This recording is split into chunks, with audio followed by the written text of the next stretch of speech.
gozaimasu, and welcome to today's Naruse a Day review. Yesterday, I offered my thoughts about one of Naruse's most internationally well-known and acclaimed films, When a Woman Ascends the Stairs.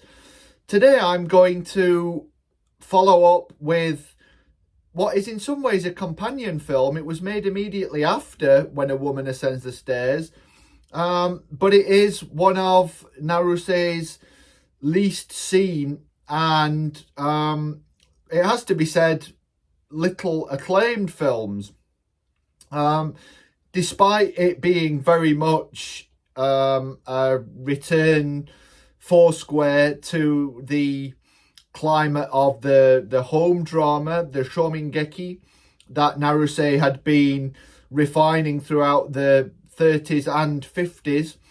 And despite it featuring one of the biggest, most spectacular all-star casts of any film made around this time. Naruse actually made 3 films in this year, 1960. All of which are fairly lavish productions, which bespeaks something not only about his methods of working, but also the fact that he saw himself throughout his career as something of an artisan, even a salaryman. There was a lecture given by the great Naruse scholar Catherine Russell some years ago at the BFI in London, and she talked about Naruse as, quote, the author as salaryman, the author as dedicated company employee rather than distinctive singular artist. And I think the fact that he continued to see himself in this way, that he would continue to accept the scripts that were given to him, over which he had little control and in which he had comparatively little input, bespeaks this sense of an artisan, a craftsman, rather than an artist. This is something that many scholars and critics would take issue with, the fact that he was not an artist, but the way that he worked at largely one studio, Toho, does suggest this view certainly is one that he held of himself. So today's film is Daughters, Wives and a Mother. That's the English title. As I said, it is a return to something like the climate of the home drama after the mellow noir, I termed it, of When a Woman Ascends the Stairs. This is a woman's film in a way that we may understand the term in the West, and it is a film that has several intertwined and interconnected stories. Largely, as the title suggests, it concerns several characters, their married or marital or pre or post-marital relationships, and their intergenerational relationships with, actually, despite what the title says, 2 key mother figures.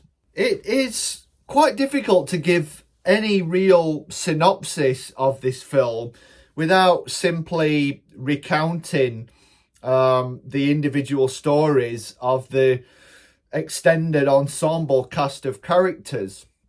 Suffice to say that there is a single family at the heart of the drama.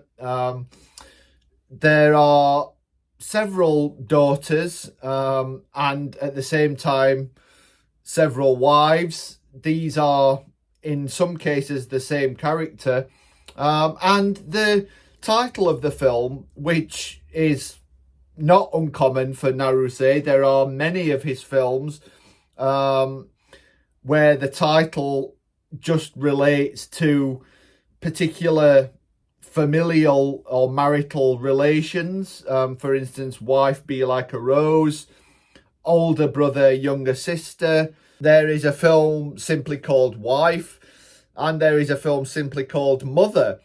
And one of the underlying sort of points of interest about these films is the extent to which roles, responsibilities are foregrounded over and above particular details of character or characterization. Almost as though the characters in these films were defined first and foremost by the roles that they play, either in families or in society. And this is very much the case. This is something that has been particularly attendant on women in Japan. It's something that the country still struggles with. Gender inequality is something that Japan still lags behind the rest of the first or developed world in. And it's something that Naruse likes to probe and question and interrogate. Of the several different stories that sort of circulate or orbit around the single family at the centre of this film, there is one about a daughter whose husband passes away and who is pressured into remarrying. There is an older brother and son who is in financial difficulties because of his work and encounters a lot of tension with his siblings when it is revealed that he has taken out a second mortgage on the family home, and he needs proceeds from the sale of this home to pay off his debts, but of course his siblings are all entitled to a share. There is his younger sister, who is experiencing familial tensions of her own. She lives with her husband and her mother-in-law, who is, to say the least, nonplussed about the marriage of her son. He rather overtly clings to her coattails. She makes it plain that she frowns upon the marriage and makes their home life significantly more difficult than it should be. And there are various other characters who come in and out of the drama and whose stories and trajectories variously echo or mirror those already mentioned. I mentioned that Daughters, Wives and a Mother is something of a companion piece to and mirror image of When a Woman Ascends the Stairs. This is a colour film. I believe it was only Naruse's third colour film. And it's a film set in suburban Tokyo rather than urban Tokyo, as the earlier previous film was. It retains almost all of the major actors from When a Woman Ascends the Stairs. Takamine Hideko, Dan Reiko, Masayuki Mori, Nakadai Tatsuya, and others, and also introduces several other very big stars, not the least of whom is Hara Setsuko, Ozu Yasujiro's favourite actress, who here plays the sudden widow whose pressure to remarry actually has several echoes of Ozu films like An Autumn Afternoon and Late Spring. Indeed, I think it's safe to say that Daughters, Wives and a Mother is perhaps Naruse's most Ozu-like film. The credits at the beginning unfold over the kind of burlap material background that became a significant Ozu trademark.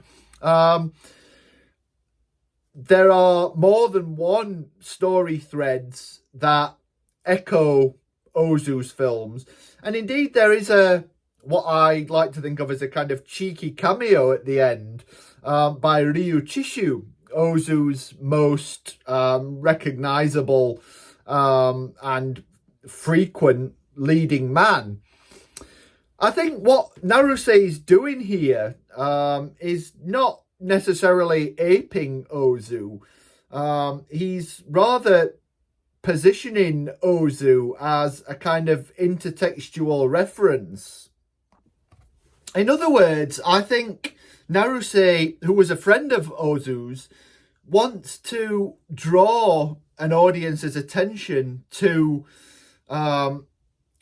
knowledge of Ozu's typical characters and typical storylines in order to, in some ways, differentiate his own film from Ozu's. This was a film made at Toho, like the vast majority of Naruse's films. And I think he wants to position Daughters, Wives and a Mother alongside and in some ways against Ozu films like Late Spring or Early Summer, in order to suggest how his sort of thematic handling of very similar narrative material differs from Ozu's handling of the same. In particular here, and again, not untypically for Naruse, is an emphasis on money and money problems. Again, this connects it back to When a Woman Ascends the Stairs. In Ozu's films, certainly Ozu's films of the 1950s and early 60s, money is not very often a significant issue in the narrative. Here, the material needs of many of the characters drive their conflicts over the course of the film. And I think it's this aspect of his film that Naruse wants to contrast with Ozu. What is also typical of Naruse is a very intricate structure. There is almost a musicality to the structure of the narrative here, where certain plot lines are almost like main musical motifs, and then there are harmonious counterpoints or contrapuntal dramas that sort of bleed in and out of those. Sometimes they take center stage. Sometimes they are like shadows or echoes of what happens to be at any particular time the main sort of through line of the narrative. So it's hard, despite the presence of several stars, to actually point to a key protagonist here, like you can with Hara Setsuko in many of her works with Ozu. Here it is the ensemble, it is the family itself that is the sort of single protagonist, if you like. This here offers yet another contrast to or mirror of When a Woman Ascends the Stairs, which is centered around and focalized through Takamine Hideko's Mama-san. Here, as noted, no such clear single protagonist emerges. And though Takamine Hideko is in the film, her character she plays a housewife, the wife of the banker who is in financial trouble, and the daughter-in-law of the key mother figure. She is actually something of a distant secondary character throughout. She's an observer of the dramas that go on around her, and more often than not, kind of a sounding board, if you like, for the lives and the problems of others. One feature of Daughters, Wives and a Mother that very much echoes When a Woman Ascends the Stairs is its snapshot of modern Tokyo. I mentioned that it takes place in the suburbs, but it's rife with very modern pastimes. There's lots of talk of a couple going to the movies. There's the watching of television. There's even a scene where a home movie or a film shot by a character is screened for the whole family. And there's a kind of an in-joke about the melodramatic content of this film. This film within a film, if you like, this home movie. This kind of has echoes of or direct links to some of the dramas of the main characters. So we have this kind of embedded narrative that casts light on the drama of the film as a whole, and indeed of the genre, the melodrama that's going on from beginning to end. So that is Daughters, Wives and a Mother. An interesting film, not amongst Naruse's best, but certainly well worth watching. Like, comment, subscribe. Tell me what your favourite Naruse films are, or what your favourite Naruse film is. What do you like best about his work? Where do you think he ranks in the pantheon of Japanese directors? Or don't do any of that. Whatever. Follow me on X, AdamBingham01, and stay tuned for more material on Naruse and on many other topics.